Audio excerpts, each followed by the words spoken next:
اللہ تعالیٰ علی محمد صلی اللہ تعالیٰ علیہ وسلم۔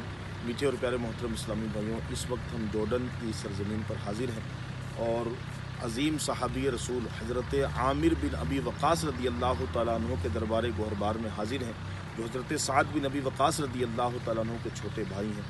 مزار فائض الانوار کے باہر بہت پیارا سا گارڈن ہے، زیتون کے درخت لگے ہوئے ہیں، نیمبو کے درخت لگے ہوئے ہیں، چاروں طرف ہریالی ہے۔ اب آئیے آپ مزار فائض الانوار کی جانب بڑھتے ہیں۔ قرآن کریم کے اندر جس درخت کا پھل کا ذکر ہے، زیتون کا، والتین والزیتون، یہ وہ زیتون کا درخت ہے۔ یہ زیتون کے پھل لگے ہوئے دیکھیے، یہ وہ پیارا درخت ہے جس کے لیے 70 انبیاء علیہ الصلوۃ والسلام کی دعا ہے اس درخت کے لیے۔ اور طوفان نوح علی نبینا علیہ الصلوۃ والسلام کے پاس سب سے پہلا درخت یہ اگا تھا۔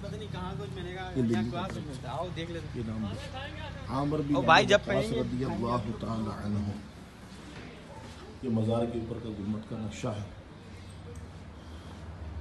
حضرت عامر بن ابی وقاص رضی اللہ تعالی عنہ کہ مزار فائض الانوار پہ جو خدام ہوتے ہیں یہ وہ ہیں۔ السلام علیکم۔ السلام کیف انتم؟ کیف عمود؟ کیف صحت؟ کیف تشربون؟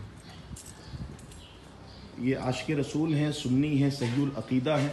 یہاں کی حکومت نے مزاروں پر اس طرح کے غلام ہر مزاروں پہ رکھے ہوئے ہیں۔ تو یہ دیکھیں،